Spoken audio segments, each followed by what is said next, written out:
Nobody in that room could believe what they were hearing. The general's voice echoed off the walls like thunder, sharp, final, unforgiving. Across from him stood a young woman in uniform, her hands trembling against her sides, her eyes locked straight ahead. She didn't blink, didn't move, didn't flinch. Even when he pointed toward the door, "Get her out of my sight," he ordered, "before I tell you what happened next.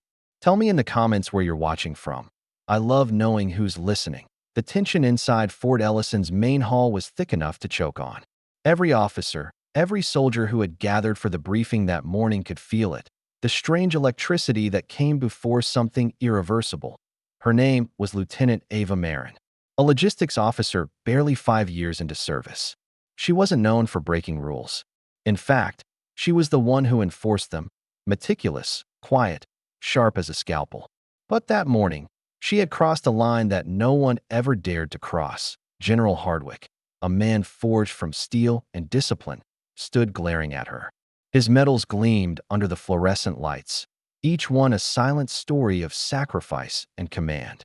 And yet, nothing in those medals could prepare him for the kind of defiance he saw in Ava's eyes. "You went over my head," he said, his tone slicing through the air. "You contacted the Pentagon directly." Ava swallowed hard. "Sir, the convoy was stranded in Sector 9. We were running out of supplies. I made a call for air support." "You made a call," he interrupted, stepping forward. "Without clearance, without authority. You risked breaching classified operations." The officers behind him stood like statues. Only the faint hum of the overhead fans filled the silence. Ava didn't look away. "Sir, if I hadn't, 27 soldiers would have died." Hardwick's jaw tightened. "And you think that excuses breaking the chain of command?" There was a long pause. She could feel every heartbeat thudding against her ribs. "No, sir," she said softly, "but it excuses doing what's right." That was it. The line that sealed her fate. The general's face turned to stone. "You're done here. Hand over your badge and clear your quarters." She stood frozen, her chest tight, as whispers rippled through the room. A few soldiers avoided her gaze. A few others, mostly younger ones, looked at her with something like admiration. She turned, walked out slowly, her boots echoing down the long hallway. Every step felt heavier than the last. Outside, the wind howled across the parade ground. Dust rolled like waves against the barracks. She stopped for a moment, staring out at the horizon, the place where the sun was rising behind the wire fence. A reminder that some days begin with endings. Her phone buzzed in her pocket. A private number. She didn't answer. Not yet. She sat on a bench by the training yard, her duffel bag beside her, and took a slow breath. Her hands were shaking, but her heart was steady. Then her phone buzzed again. This time, she picked it up. Lieutenant Maren speaking. A pause. Then a calm, commanding voice came through, deep, deliberate. "Lieutenant Maren, this is the President of the United States." She froze. Every thought in her mind shattered like glass. "Mr. President, I've been briefed," he said. "I just got off the line with the Pentagon. You made a call that saved 27 lives." Her throat tightened. "Sir, I was only doing what needed to be done." "That's what leadership looks like," he replied. "Sometimes, rules protect people. Other times, people protect what's right. You did the latter." She didn't know what to say. Her eyes burned as she stared down at the dust swirling around her boots. Then came the words that would change everything. "You are not dismissed, Lieutenant. You're being reassigned, effective immediately. Tell General Hardwick that I said so." And the line went dead. Inside the command building, General Hardwick was pacing, fury still simmering under his skin. He couldn't believe the insubordination. He couldn't believe her nerve. And yet, something about her composure had unsettled him. Then, his aide burst in. "Sir, urgent call. The President's office."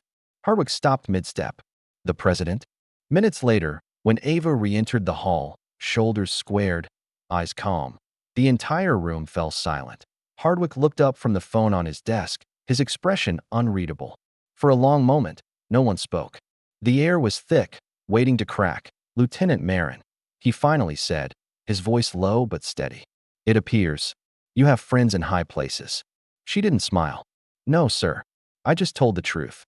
The general studied her, really studied her, for the first time.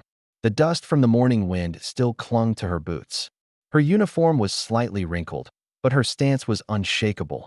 Then, to everyone's astonishment, he nodded.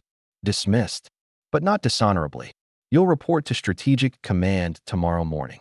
As she turned to leave, the officers behind her began to murmur, some in disbelief, some in quiet respect. And then something even stranger happened. Hardwick spoke again, softer this time. Lieutenant, he said. She stopped. Don't lose that instinct. The Army needs it more than it knows. That night, the base was alive with whispers. Soldiers gathered in the mess hall, trading versions of the story like it was legend already. She stood up to the general himself. The president called for her. Can you imagine? But Ava didn't care for the gossip. She sat alone on the steps outside, staring up at the stars. Her phone buzzed again, a message from an unknown number. The world needs people who do the right thing, even when it's the hard thing. POTUS, she smiled for the first time that day. Not because she'd been saved, but because she'd been seen. Weeks later, during her first briefing at Strategic Command, Ava stood in front of a new team, engineers, analysts, tacticians, all watching her, waiting for direction. She could feel the same fear creeping in, the same doubt that whispered, "You're too young, too idealistic." But then she remembered Hardwick's words.